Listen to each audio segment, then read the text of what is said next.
Hi, you are welcome to my YouTube channel. Today, my name is Tutor Adinka. Okay, I teach IELTS. We all know the full meaning of IELTS.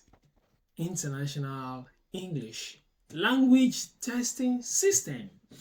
Okay, so today I want to tell you generally about IELTS. Okay, so we have different types of IELTS. Yeah, we all know that. But they are categorized under two umbrellas. The first one is the general training. The second one is the academic. Okay, so I'm going to talk about the general training first.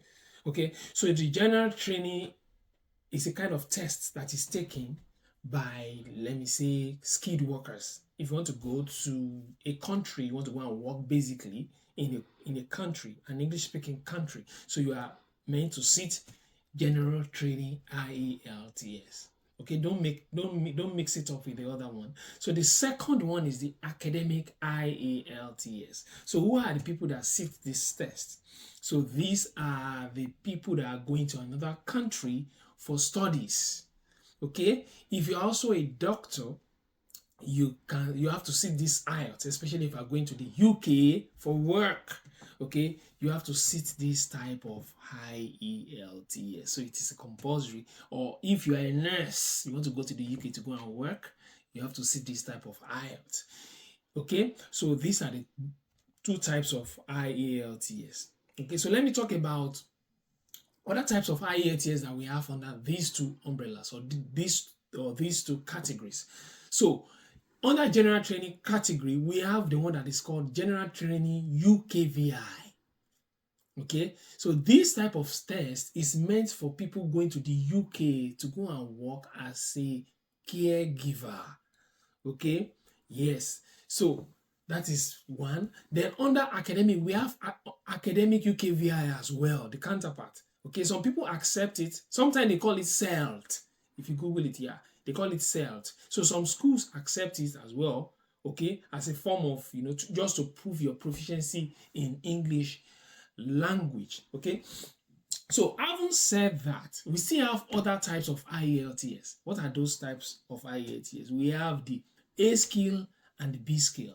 So the question is, who are the people that take this A skill IELTS and B skill IELTS? If you have a relation in the UK, immediate family, as a visitor, okay, you want to go with them or you want to visit them, so you are meant to sit the A skill or the B skill IELTS, depending on what the what's it called, the home office asks you to sit. Okay, let me give you a scenario. There was a student of mine that came to class. So she has a daughter in the UK. So when she wanted to go to the UK, she was told to go and sit B skill IELTS. That's what I'm trying to say. Okay, so that's it. Now let us now look at the differences between this type of IELTS. I'm going to start with the academic IELTS. In other words, the structure of the question in the real test. Okay, so for IELTS academic, we have the listening, okay, we have the reading, we have the writing, then we have the speaking. So for the listening, okay, you are meant to answer 40 questions within 25 to 30 minutes. It comprises different types of questions ranging from filling the gap, table completion, map completion, following direction, and all that. Okay, that is for the listening aspect. For the speaking aspect, you're going to speak to an examiner. It can be on video or physically.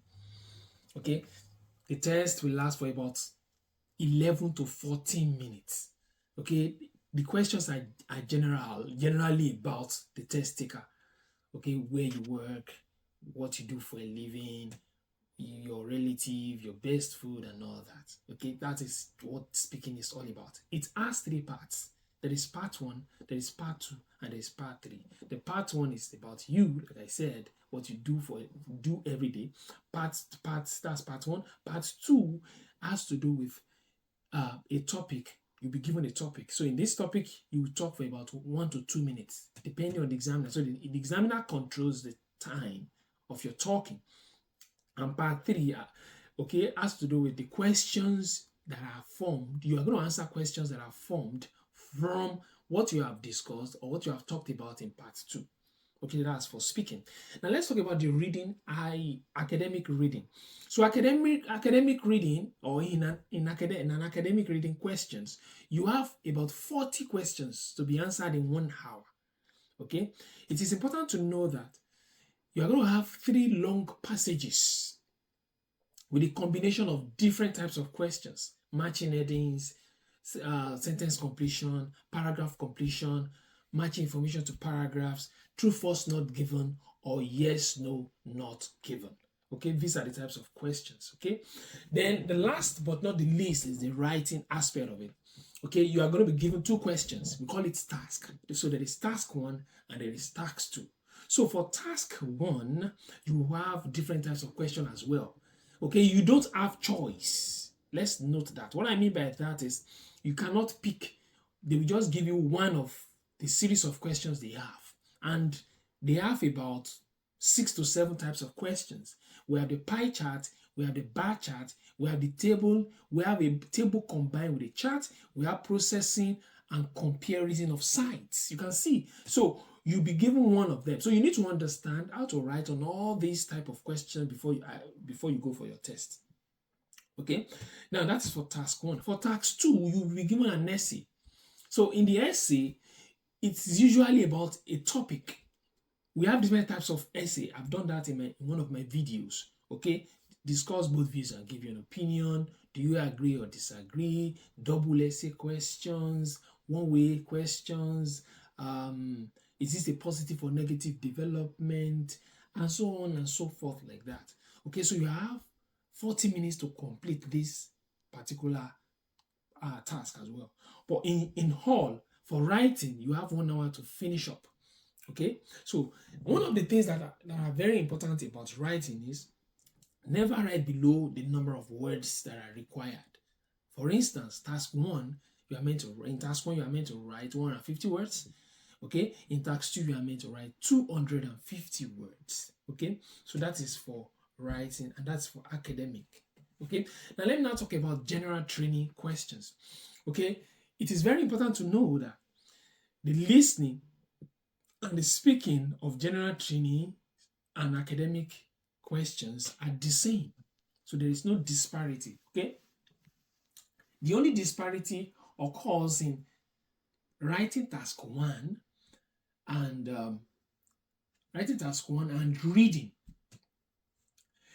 In writing task 1 for general training, you'll be given types of letter ranging from the formal letter, semi-formal, or informal letter. Okay, so for writing task 2, you will be given an essay as well. Like I said, all those types of essay that I mentioned, other academic questions, you'll be given the same. Although if you're in the same hall with academic students, if you're a general training student, you won't have the same question with them. In other words, you won't have the same topic with them. Okay, so let's get that. So for the general training reading, okay, you have combination of long passages and short passages. Okay, for general training, the first 2 passages are usually short, while the last passage is very long. It's like it has the length of the academic question. Okay, so you have different types of questions as well, like I mentioned it under academic